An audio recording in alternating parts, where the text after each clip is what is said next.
টাকা ফিরে পেতে আইসিবি ইসলামিক ব্যাংকের প্রধান কার্যালয়ে গ্রাহকের ভিড়, সম্পদ বিক্রি করে তারল্য বাড়ানোর চেষ্টা।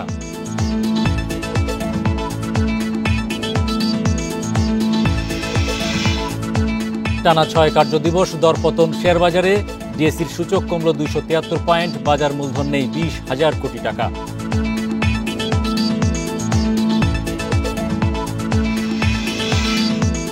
অনলাইন জুয়া কোম্পানি উল্কা গেমসের কর ফাঁকির 51 কোটি টাকা আদায় করল এনবিআর, আদালতে রিট খারিজ।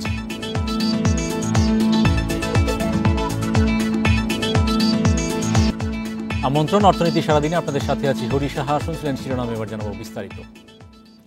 আইসিবি ইসলামিক ব্যাংকের বিভিন্ন শাখায় আমানতের টাকা তুলতে না পেরে গ্রাহকরা ভিড় করছে প্রধান কার্যালয়ে।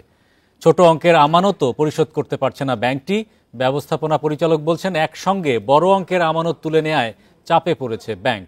পরিস্থিতি সামাল দিতে সম্পদ বিক্রি করে তারল্য বাড়ানোর চেষ্টা চলছে।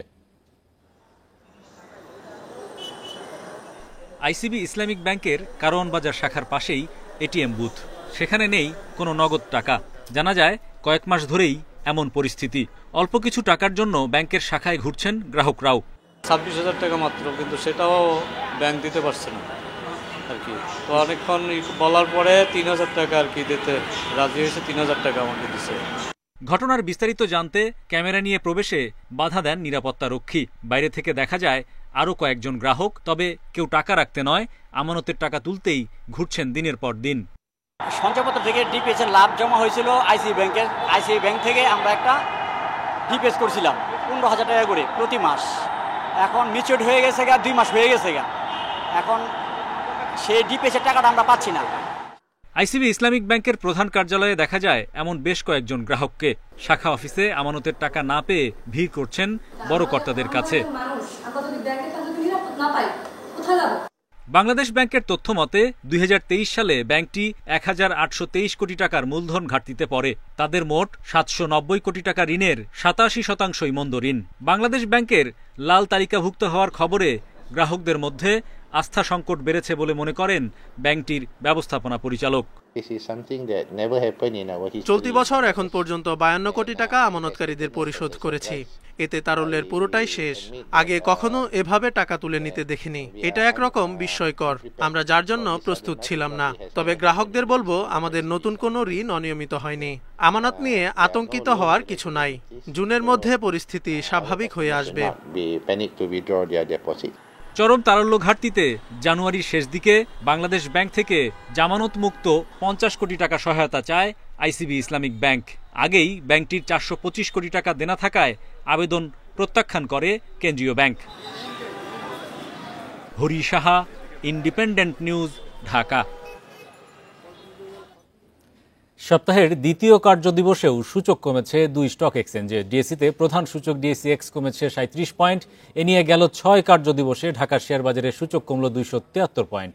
অন্যদিকে চট্টগ্রাম স্টক এক্সচেঞ্জের সার্বিক সূচক কমেছে 132 পয়েন্ট। সোমবার লেনদেনের শুরুতেই বড় ধরনের দরপতনে ঢাকার শেয়ারবাজার। প্রথম 26 মিনিটে প্রধান সূচক কমে 79 পয়েন্ট। এরপর সূচক কিছুটা বাড়লেও দিন শেষে ডিএসইএক্স কমেছে 37.62 পয়েন্ট। এতে টানা 6 কার্যদিবসে 273 পয়েন্ট কমে বর্তমানে সূচকের অবস্থান 5,393 পয়েন্টে। এছাড়া কমেছে ডিএস30 ও এসএমই সূচকও। ডিএসইতে লেনদেন হয় 561 কোটি 21 লাখ টাকার শেয়ার। আগের দিনের চেয়ে লেনদেন বেড়েছে 152 কোটি টাকা। হাতবদলে অংশ নেয়া 389টি কোম্পানি ও মিউচুয়াল ফান্ডের মধ্যে দর কমেছে 71% প্রতিষ্ঠানের শেয়ারের। এর মধ্যে দর বেড়েছে 81টির, কমেছে 278টির এবং অপরিবর্তিত রয়েছে 30টি প্রতিষ্ঠানের শেয়ার দর। সবচেয়ে বেশি লেনদেন হওয়া প্রতিষ্ঠানের তালিকায় প্রথম ওরিয়ন ফার্মা, দ্বিতীয় লাভেলো এবং তৃতীয় অবস্থানে রূপালী লাইফ ইন্স্যুরেন্স। শতাংশের দিক থেকে দর বৃদ্ধিতে প্রথম বাংলাদেশ ইন্ডাস্ট্রিয়াল ফাইন্যান্স, দ্বিতীয় ক্রিস্টাল ইন্স্যুরেন্স এবং তৃতীয় অবস্থানে মিথুন নিটিং অ্যান্ড ডাইং। অন্যদিকে চট্টগ্রাম স্টক এক্সচেঞ্জে সার্বিক সূচক কমেছে 132.13 পয়েন্ট। লেনদেন হয় 7 কোটি 1 লাখ টাকা শেয়ার। এদিকে বিকেলে এক সংবাদ বিজ্ঞপ্তিতে ডিএসসি চেয়ারম্যান পুঁজিবাজারে ব্যক্তি বিনিয়োগকারীদের ক্যাপিটাল গেইনের উপর নতুন করে কর আরোপ না করার অনুরোধ জানান এনবিআরকে। ইকরামুল ইসলাম, ইন্ডিপেন্ডেন্ট নিউজ, ঢাকা।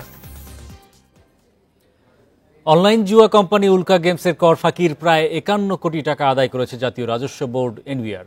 ব্র্যাক ব্যাংকের অ্যাকাউন্ট থেকে এ টাকা আদায় করেন কর্মকর্তারা।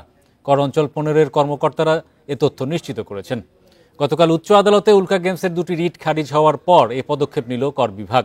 কর্মকর্তারা জানান, অনুসন্ধানে 2020-21 ও 2021-22 করবর্ষে উল্কা গেমসের বিরুদ্ধে 50 কোটি 76 লাখ টাকা কর ফাঁকির প্রমাণ মেলে। অর্থ আদায়ে উল্কার ব্যাংক হিসাব স্থগিত করে এনবিআরের গোয়েন্দা সংস্থা সিআইসি। তবে আদালতে এ বিষয়ে মামলা থাকায় সম্প্রতি ব্র্যাক ব্যাংকে গিয়েও টাকা আদায় করতে পারেনি এনবিআর। রোববার মামলা নিষ্পত্তি হলে টাকা আদায় করার বাধা দূর হয়।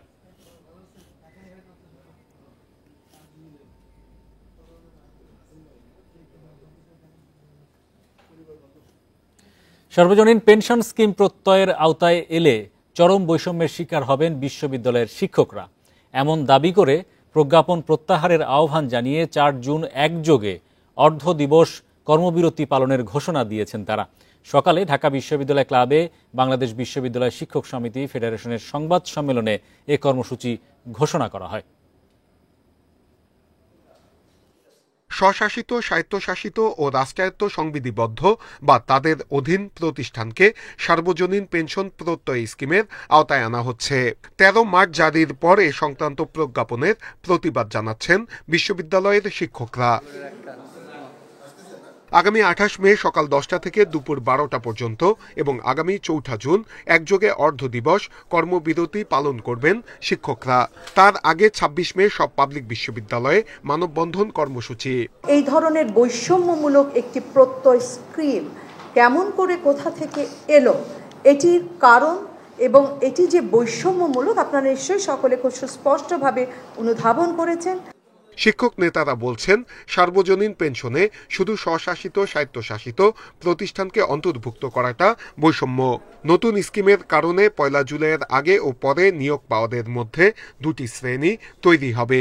25 বছর পর যখন ফুল পেনশনে আমরা যাব, তখন দেখা যাবে আমাদের যে কলিগরা অন্যান্য পেশা থেকে আমাদেরকে বের করে দিচ্ছেন, এখানে আমাদের অর্থনৈতিকভাবে আমরা যথেষ্ট ক্ষতিগ্রস্ত হব।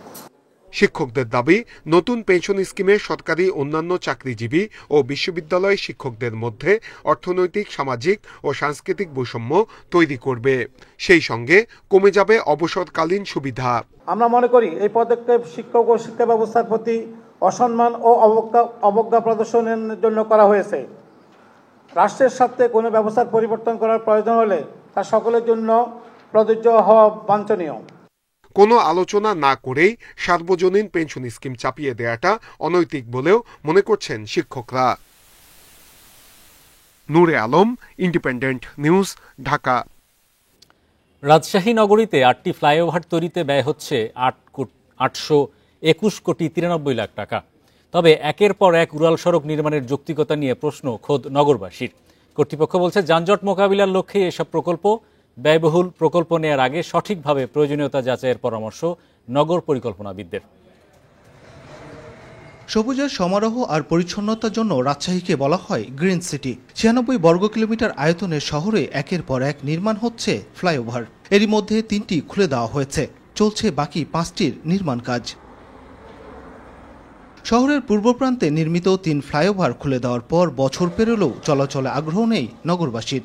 নতুন আরও ফ্লাইওভার তৈরির যৌক্তিকতা নিয়ে প্রশ্ন তাদের। এখানে ফ্লাইওভারের কোনো ইফেক্টিভ ইউজেস যেটা বলি বা প্রয়োজনীয়তা যদি আমরা বলি বা এরকম কোনো কিছু অন্তত আমার জানা মতে বা আমার দেখা মতে এই প্রয়োজনীয়তা একেবারেই নাই। আমি মনে করি যে ওটার থেকে সহজ রাস্তা আছে, যার কারণে এটা ইউজ হয় না আর কি। ফ্লাইওভারে উঠলে আমাকে ওই দিয়ে ঘুরে আসতে হচ্ছে, আর নিচে এখানে পকেট গেট আছে, এদিক দিয়ে আমি ঢুকে যেতে পারছি। এই জন্য যখন এখান থেকে আসছি তখন ফ্লাইওভার লাগছে না। প্রকল্প পরিচালক বলছেন, যানবাহনের সংখ্যা বাড়তে থাকায় ভবিষ্যতে নগরীকে যানজট মুক্ত রাখাই লক্ষ্য। 2-1 বছরের ভিতরে এটা সুফল হয়তো ওইরকম ভাবে মনে হবে না, কিন্তু আমরা আশা করি যে এটা 5-7-8 বছরের মধ্যেই এই ফ্লাইওভারগুলো একটি কার্যকর অবস্থায় যাবে এবং তখন মানুষ কিন্তু এটার সুফল পাবে। এ ধরনের প্রকল্প নেয়ার আগে আরও বেশি যাচাই বাছাই এবং সমন্বিত পরিকল্পনার তাগিদ দিচ্ছেন নগর পরিকল্পনাবিদরা। আমার আশেপাশে যে চিন্তা ভাবনাগুলো যদি আমরা সাকসেসফুল করতে চাই, আমার এই ইঞ্জিনিয়ারিং সেকশনটা শুধুমাত্র মেকানিক্যাল বা সিভিল ইঞ্জিনিয়ারিং না, সব সিটি কর্পোরেশনের সিভিল ইঞ্জিনিয়ারিং সেকশনটাকে ডাইনামিক করতে হবে। নগর অবকাঠামো উন্নয়নে 2019 সালে প্রায় 3000 কোটি টাকা বরাদ্দ পায় রাজশাহী সিটি কর্পোরেশন। রিকশা আর ইজিবাইকের শহরে বাস্তবায়িত হচ্ছে একের পর এক ফ্লাইওভার প্রকল্প। 100 কোটি টাকা ব্যয়ে বাস্তবায়িত এই ফ্লাইওভারটি খুব একটা কাজে আসছে না স্থানীয়দের। স্থানীয়রা বলছেন গড়ে 20টিও যানবাহন চলাচল করে না এই ফ্লাইওভার দিয়ে। বিশ্লেষকরা বলছেন এটি অপরিকল্পিত নগরায়নের ফল। Mustafizur Rahman, independent news, Rajshahi. চট্টগ্রামের পতেঙ্গা সমুদ্র সৈকতকে নতুন করে সাজানোর পরিকল্পনা নিয়ে মাঠে নেমেছে জেলা প্রশাসন। প্রাথমিকভাবে বিচের নির্দিষ্ট একটি অংশ শৃঙ্খলার মধ্যে আনতে 16টি পরিকল্পনা নিয়েছে বিচ ম্যানেজমেন্ট কমিটি। পর্যটকদের সুবিধা ও নিরাপত্তার বাস্তবায়ন হবে নানা কার্যক্রম। একপাশে সমুদ্র আর তার পার ঘেঁষে বঙ্গবন্ধু টানেল, তবে পরিকল্পনার অভাবে এই পর্যটন এলাকা দিন দিন আকর্ষণ হারাচ্ছে। এই পরিস্থিতি থেকে ঘুরে দাঁড়াতে বিশেষ উদ্যোগ নিয়েছে জেলা প্রশাসন। সম্প্রতি গঠন করা হয়েছে বিচ ম্যানেজমেন্ট কমিটি। পর্যটকদের জন্য টয়লেট, চেঞ্জিং রুম এবং নিরাপত্তার জন্য সিসিটিভি ক্যামেরা সহ 16 ধরনের কার্যক্রম হাতে নিয়েছে এই কমিটি। পাশাপাশি সৈকতের দক্ষিণ প্রান্তে সৌন্দর্য নষ্ট করছে এমন 32টি অস্থায়ী স্থাপনা সরিয়ে নেওয়া হবে। বিদেশি পর্যটকদের জন্য থাকবে বিশেষ ব্যবস্থা। আমাদের উদ্দেশ্য হচ্ছে বর্তমান যে জায়গায় যারা রয়েছে তাদেরকে এই সমুদ্রের পাড় থেকে কান্ট্রি সাইডে নিয়ে এসে পুনর্বিন্যস্ত করা। তো আমরা এই মুহূর্তে কাউকে উচ্ছেদে বা অন্য কোনো কার্যক্রমে যাচ্ছে না। আমরা এখানে যারা বিশৃঙ্খলভাবে রয়েছে তাদেরকে আমরা একটি শৃঙ্খলার মধ্যে এনে সুন্দর একটি বীজ আমরা পর্যটকদের সামনে উপহার দিতে চাই।